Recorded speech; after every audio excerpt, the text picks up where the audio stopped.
반갑습니다. 네. 건대 입구에서 예배드리는 이음교회를 섬기고 있는 송영준입니다. 네. 저희 교회는 이제 개척한 지 3년 조금 넘었고요. 아주 행복하게 예배하고 있습니다. 가는 교회 중보기도와 더불어서 목장에서 저희를 후원해주고 계세요. 한 목장에서 너무너무 감사한 마음, 항상 감사한 마음, 빚진 마음을 가지고 있습니다. 저희도 교회 예배할 때 항상 가는 교회를 위해서 또 목장을 위해서 기도하고 있습니다. 함께 복음을 위해서 이렇게 쓰는 교회가 있다는 게 너무 든든하고 좋습니다.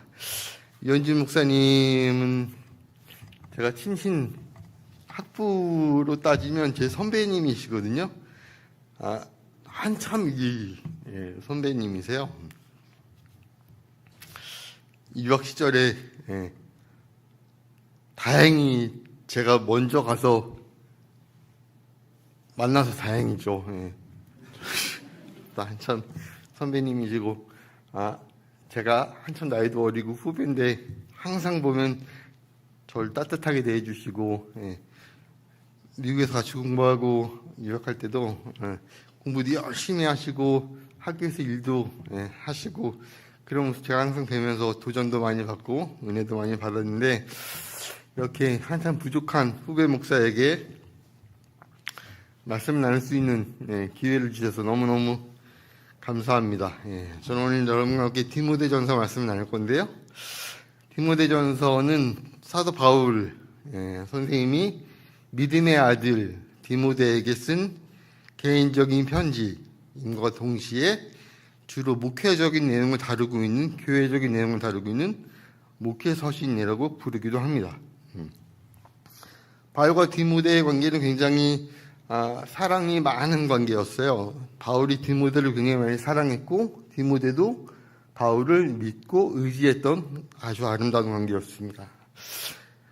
에베소 교회에 커다란 문제가 생겼다라는 소식을 바울이 듣고 두 번 생각하지 않고 그렇다면 디모데를 보내겠습니다라고 할 만큼 디모데를 믿었던 사람이었고 또 바울이 생애의 마지막을 직감하고 내가 이제 곧 죽겠구나라고 생각했을 때 디모데에게 편지를 써서 속히 나에게 오라, 속히 나에게 좀 와달라 이렇게 부탁할 만큼 굉장히 중요하다고 생각하는 일과 생애 마지막에 떠올릴 만큼 그렇게 중요하게 생각했던 사람이 바로 디모데였습니다. 그런데 이 바울이 디모데에게 편지를 쓰는데 오늘 1장 12절부터 17절까지가 한 단락이거든요.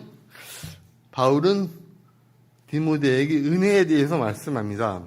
하나님의 은혜, 자기 자신을 만나주신 하나님의 은혜, 예수님의 은혜에 대해서 말씀하는데 이 은혜에 대해서 어떻게 바울이 묘사하고 있는가, 그 은혜가 바울의 삶을 어떻게 이끌어갔는가, 그렇다면 그 은혜는 우리의 삶을 어떻게 이끌어갈 것인가, 우리는 그 은혜 앞에서 어떤 마음가짐으로 어떻게 은혜를 받으며 살 것인가에 대해서 함께 말씀을 통해서 은혜를 나누려고 합니다. 말씀을 한번 들어가 보실까요? 12절부터 함께 보시죠.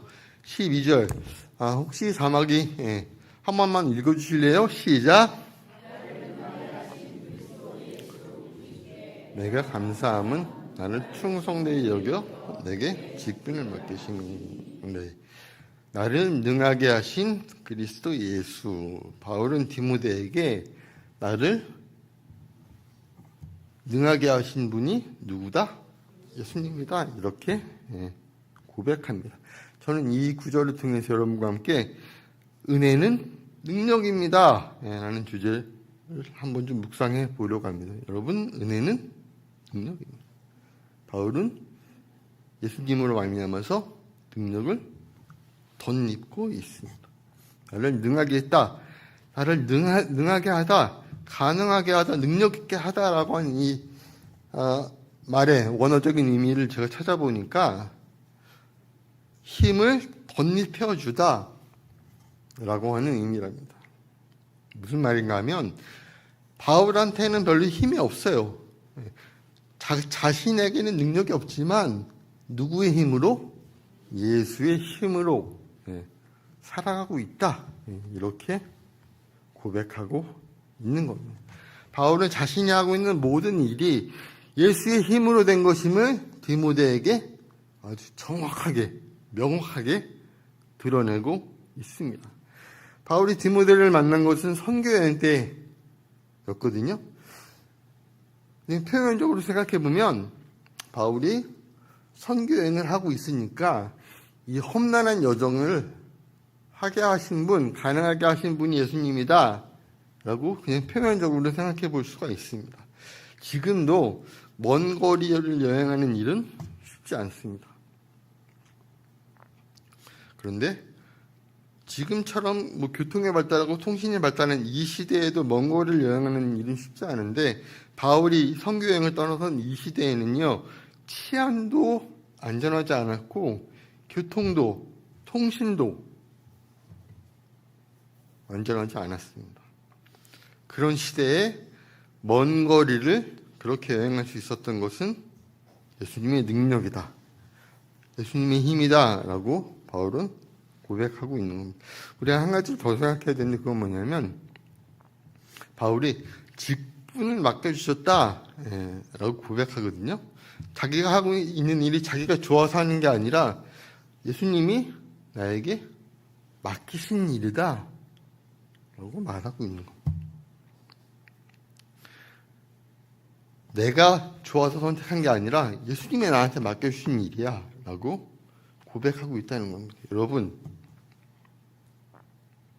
하루하루를 어떤 힘으로 살아가고 계십니까? 오늘도 너무너무 애쓰셨습니다. 오늘도 삶의 일터에서 얼마나 힘들게 일하셨습니까? 일하시고 저녁 식사하시고 부지런히 아마 오셨을 텐데 너무너무 애 많이 쓰셨어요.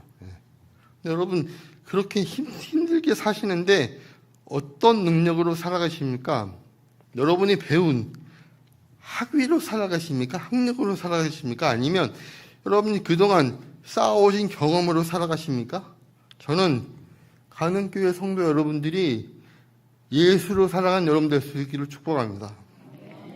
내가 살아가는 힘은 나를 능하게 하신 분은 예수야 라고 고백하는 여러분 될 수 있길 바랍니다. 아침에 출근하시면서 문을 여시면서 한번 이렇게 고백해 보십시오. 오늘도 나에게 능력 주실 것을 믿습니다. 하나님, 나에게 이 일을 나에게 맡기셨으니 나에게 능력 주실 것을 내가 믿고 갑니다. 이렇게 고백하는 저 여러분 될 수 있기를 바랍니다. 하나님이 나에게 맡기셨다. 내가 하고 있는 일이 어떻게 인생이 흘러와서 지금 이 일을 하고 있는 것 같지만 그게 아니라 믿음의 사람은 그렇게 내가 어쩌다 보니 그걸 공부하게 되고 어쩌다 보니 지금 보니까 그 일을 하고 있어. 이렇게 삶을 보는 게 아니라 하나님이 나에게 이 일을 맡기셨다. 이런 관점으로 보는 게 믿음의 사람의 관점이 아니겠습니까? 여러분, 그런 관점을 가지면 하나님이 나에게 능력 주실 것을 믿고 살아갈 수 있지 않겠습니까? 그러면 삶의 자리가, 직장이, 내 일터가, 내가 공부한 학교가, 내가 가꾸는 가정이 어이구 징글징글한 안 할 수도 없고 벌어먹자니 안 할 수도 없고 그런 자리가 아니라 하나님이 나에게 맡겨주신 그 자리라고 믿으면 여러분 얼마나 그 자리가 거룩해지겠습니까? 얼마나 내 마음이 새로워지겠습니까? 얼마나 그 자리가 하나님의 능력을 덧입을 수 있는 자리가 되겠습니까? 이런 은혜 누리는 여러분 될 수 있기를 바랍니다. 예수로 말미암아 살아가기 위해서 여러분이 꼭 하셔야 되는 게 한 가지가 있습니다. 예수님은 2000여 년 전에 부활하셔서 하늘로 올라가셨습니다. 그건 무슨 말인가 하면 지금 여기 안 계시다는 말이에요. 여기 안 계시다고 해서 그러면 우리하고 상관이 없다는 말인가? 그렇지 않죠, 당연히. 성경은 우리에게 예수님이 하늘로 올라가시고 또 다른 보혜사를 우리에게 주시겠다 말씀하셨습니다. 그 보혜사가 하시는 일 뭔지 아세요? 여러분 로마서 8장 한번 보시겠어요? 한번 읽어주실래요? 시작.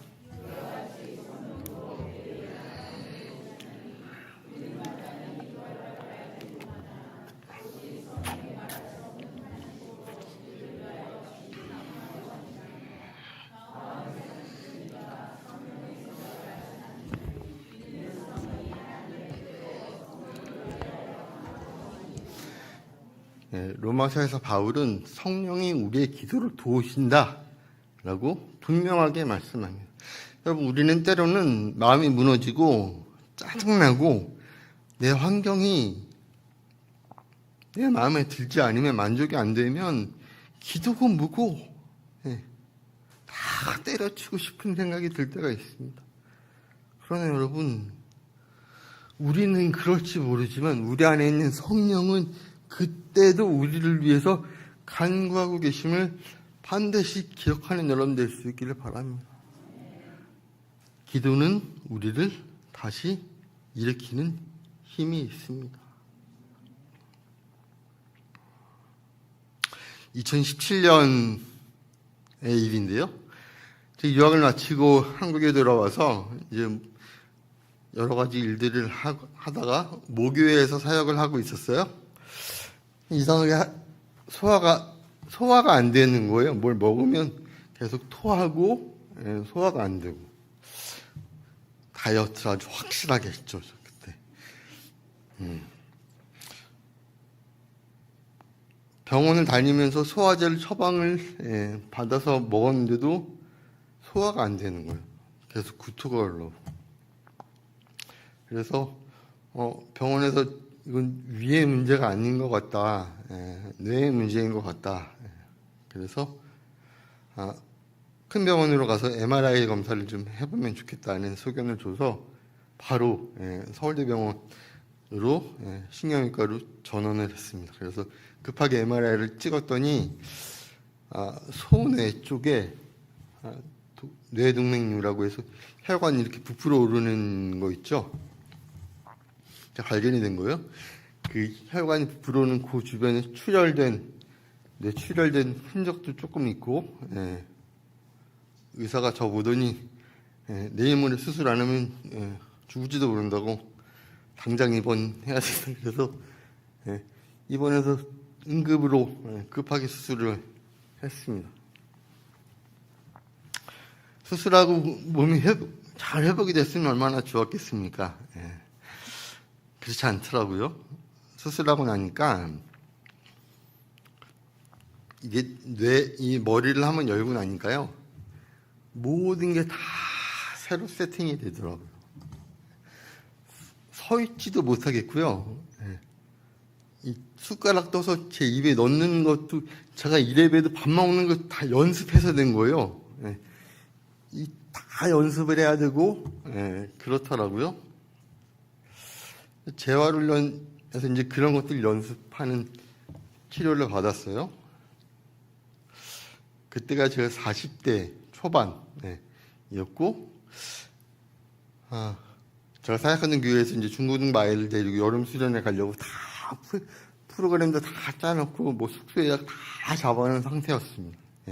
4월 말에 수술을 했고, 저는 병원에 들어갈 때까지만 해도 나 수술하고 금방 올 테니까 수련회 무조건 가야 돼.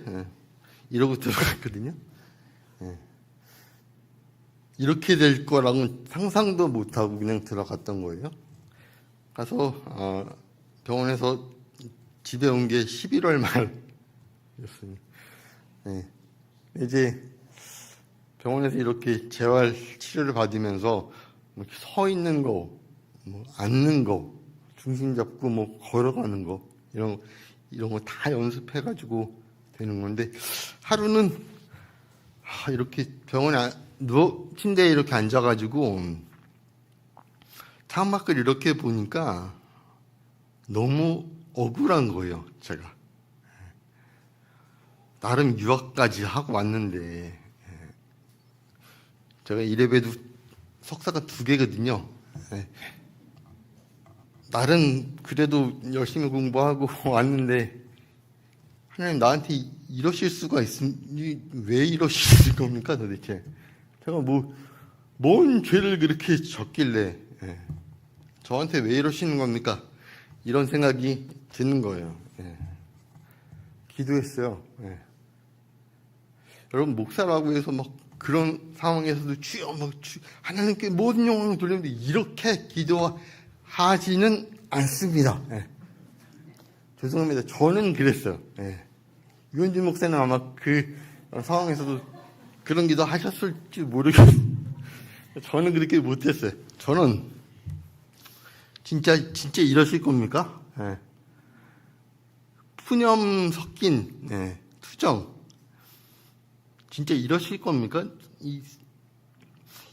한국에 이제 와가지고 공부 다 마치고 와서 본격적으로 이제 한참 일할 나이잖아요. 그때 이렇게 수술을 시켜놓고 병원에 이러실 겁니까?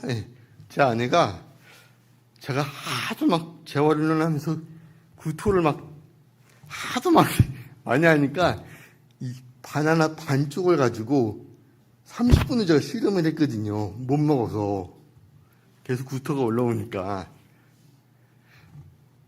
제 아내가 그걸 보고 하도 이제 자기도 마음이 심란해서 편의점에 가가지고 멍하니 이렇게 서 있었대요.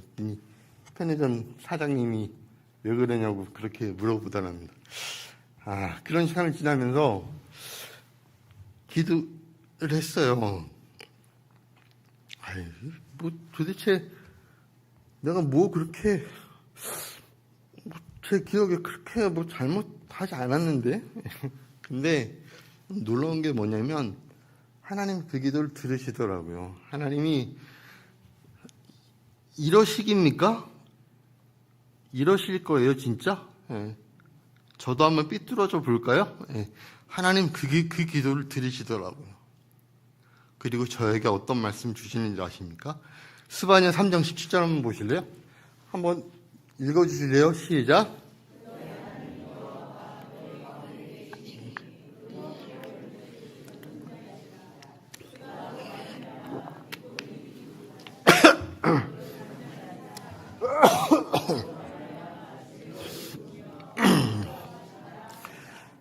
하나님 정말 특이하지 않으십니까?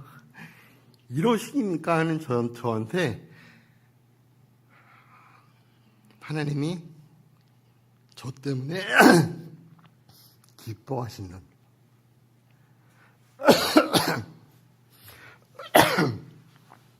하나님이 저를 사랑하신다. 그 말씀을 저한테 주시는 거예요. 이 말씀을 제가 모르지 않았거든요. 근데 이 말씀을 알 때와 기도 후에 이 말씀을 받을 때의 저는 같은 말씀이 아니었습니다. 이 말씀으로 다시 일어나겠더라고요. 제가 아픈 것, 몸이 좀 불편한 것, 낙심되는 것 어떻습니까? 하나님이 저를 기뻐하신다는데, 하나님이 저를 사랑하신다는데, 무슨 아프면 어떻습니까? 저 좀 불편하면 어떻습니까? 해결이 다 되던데요.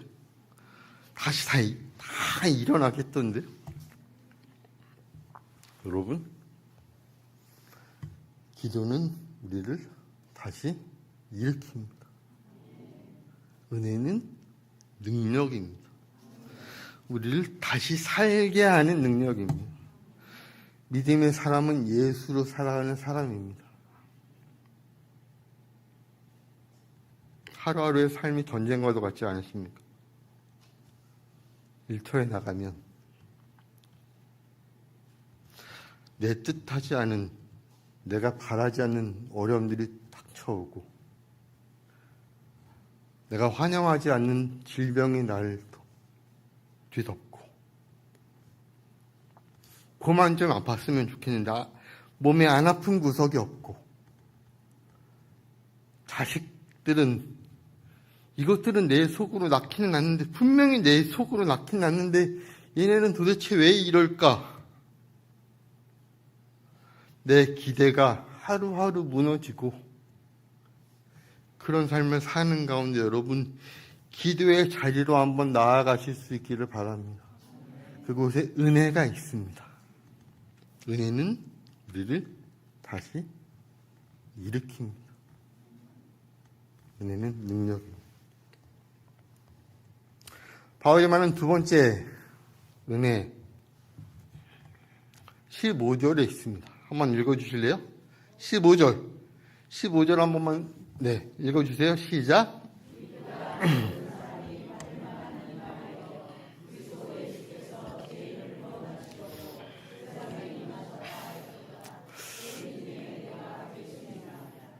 네.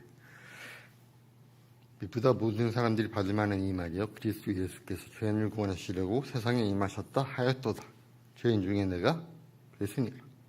바울은 디모데에게 쓴 편지를 통해서 자신이 어떤 존재인지, 자신이 어떤 사람인지를 명확하게 보여주고 있습니다. 은혜는 우리가 어떤 존재인지를 보게 하는 거울입니다. 은혜는 능력임과 동시에 우리가 어떤 존재인지를 보게 합니다. 사람은 누구나 다 거울을 하나씩은 갖고 살아갑니다. 세상이 주는 거울이 있습니다. 세상이 주는 거울은 우리의 겉을 보여줍니다.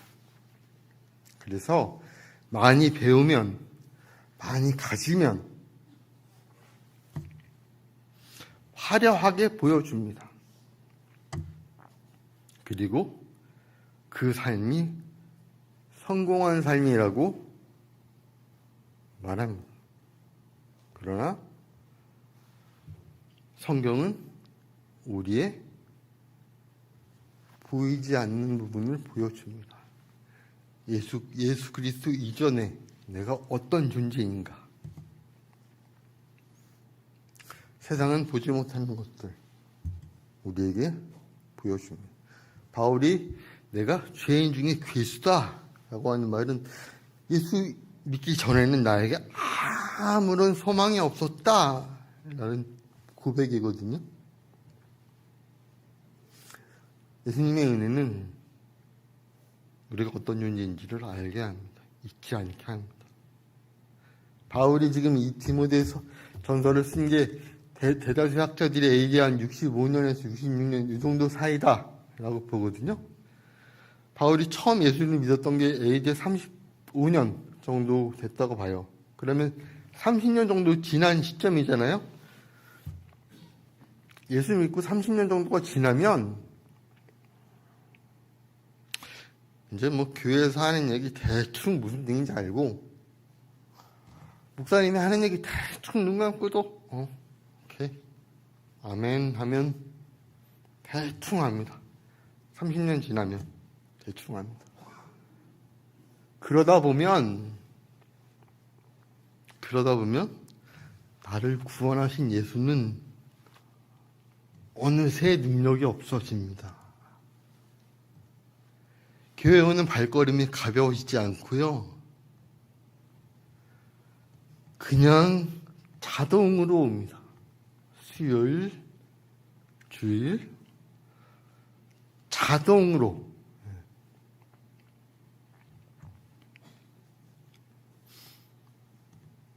여러분, 그런 신앙생활에는 아무런 능력이 없지 않겠습니까? 한 번을 예배 드리더라도 날 구원하신 예수가 도대체 나에게 하신 일이 뭔가, 내가 예수를 믿기 전에 어떤 존재인가, 이걸 확실하게 알고 예배 드리는 게 그게 예배지 않겠습니까? 여러분, 예수 믿기 전에 우리는요, 죄송하지만 아무 소망이 없는 존재였습니다. 우리의 힘으로 어떤 구원도 이룰 수 없는, 아무리 많이 배워도 아무리 많이 가져도 내 인격이 아무리 훌륭해도 우리는 우리를 구원할 수 없었습니다. 우리가 무엇으로 우리를 구원했겠습니까? 예수 믿기 전에 우리는 아무런 소망이 없는 존재였음을 잊지 않은 여러분 될 수 있기를 바랍니다. 예배하러 오실 때마다 사도 바울이 30년이 지난 이 시점에서도 자신이 어떤 존재임을 잊지 않았던 것처럼 예배드리러 오실 때마다 날 구원하신 예수, 날 위해 십자가를 지신 예수, 내 모든 죄를 다 대신 지시고 십자가에 죽으신 예수, 그 예수, 그 은혜에 감사하고 감격하는 그런 예배드리는 가는 교회 성도 여러분 될 수 있기를 축복합니다.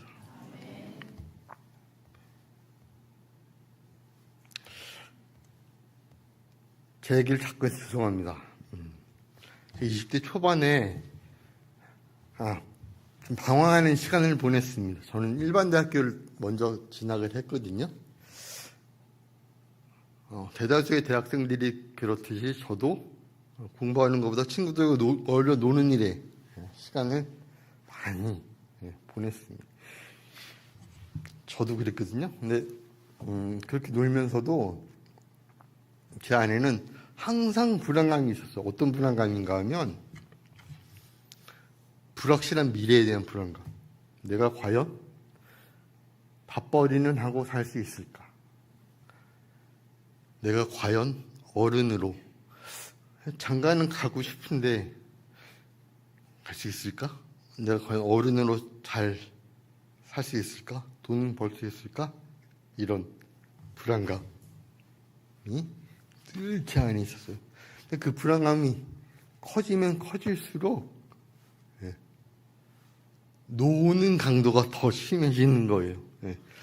그 불안감으로 하나님 앞에 나왔으면 얼마나 좋았겠습니까? 그렇지는 못하고 친구들하고 놀고 떠들고 노는 일에 시간을 많이 보냈습니다. 근데 예수님이 그런 저를 포기하지 않으시더라고요. 예수님이 저를 만나주시고 제 삶이 완전히 변했어요. 저희 아버지가 제가 예수님 만나고 나서 제가 청년부 수련회 가서 예수님이 저를 만나주셨거든요. 여러분, 가는교회에서 여름에 청년부 수련회 한다 그러면 조카들, 자녀들 무조건 보내셔야 돼요. 무조건. 거기에 하나님의 일하심이 있습니다. 청년부 수련회 다녀오고 나서 제가 집 근처에 있는 교회 새벽 기도를 이렇게 다니니까 저희 아버지가 저를 보시더니 너 엄마 사람이 갑자기 변하면 죽어. 그러셨어요. 굉장히 예수님이 저를 극적으로 만나주셨습니다. 그래서 그게 너무너무 좋아서 감사해서 신학교를 갔어요. 신학교를 갔어요. 신학교 갔더니 분명히 내가 알던 하나님인데 좀 변하셨더라고요. 그 하나님이. 신학교 가기 전에는 막 되게 사랑도 많으시고 자비로우시고 뭐 그런 하나님이셨는데 저를 너무너무 사랑하시고 그런 하나님이셨는데 언제부턴가 저한테 요구하는 게 자꾸 많아지시는 거예요. 그런데 신학교에서 공부하는 시간은요 너무 좋은 시간이기도 했지만 그 못지않게 고민도 많고 힘들었던 그런 시간이었습니다. 근데 여러분 신기한 게 뭔 줄 아세요? 정말 신기한 건데 힘들다고 투정하고 넋두리 할 때마다 저는 힘들면 하나님한테 이러실 거예요? 제 레퍼토리거든요, 그게. 예. 왜 이러시는 겁니까, 도대체? 예. 제가 그렇게 하면 하나님도 항상 같은 레퍼토리로 저한테 들이미셔도 그건 구원이었습니다. 구원. 예수의 십자가. 너 지금 아무리 힘들어도 예수의 십자가 이전에 너를 내가 포기하지 않았듯이 내가 너 포기 안 해. 내가 널 그냥 줄 것 같아? 내가 널 세상에 그냥 줄 것 같아? 내가 너 포기 안 해. 하나님은 저와 여러분을 포기하지 않았습니다. 여러분, 그 사실을 마음 깊이 간직하는, 항상 확인하는 여러분 될 수 있기를 바랍니다. 은혜로 여러분 스스로를 돌아보세요. 내가 십자가 이전에, 예수 십자가 이전에 나는 어떤 존재였는가? 이걸 보면 지금 다가오는 어려움, 낙심, 하나님 주시는 힘으로 이겨낼 수 있습니다. 여러분 스스로는 여러분은 어떤 존재라고 생각하며 살아가십니까? 요즘에 젊은 사람들 유행하는 MBTI, 나는 내향적인 사람이야, 외향적인 사람이야, 즉흥적인 사람이야, 계획적인 사람이야, 많이 있는데 나는 예수로 다시 산 사람이야. 예수 전에는 아무 소망이 없었던 사람인데 예수로 다시 산 사람이야. 이렇게 고백하는 여러분 될 수 있기를 바랍니다. 구원이 우리에게 얼마나 큰 선물입니까? 내가 아무 소망이 없는 존재였는데 그런 나를 은혜로 다시 일으키시잖아요. 에베소서 말씀 한번 보실래요? 읽어주시겠어요? 시작.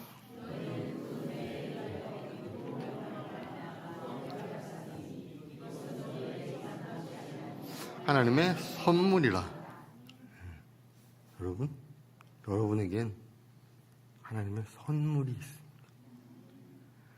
아무 소망 없던 존재를 다시 일으키신 선물, 다시 살리신 선물, 하나님의 사람으로 다시 세우시는 선물.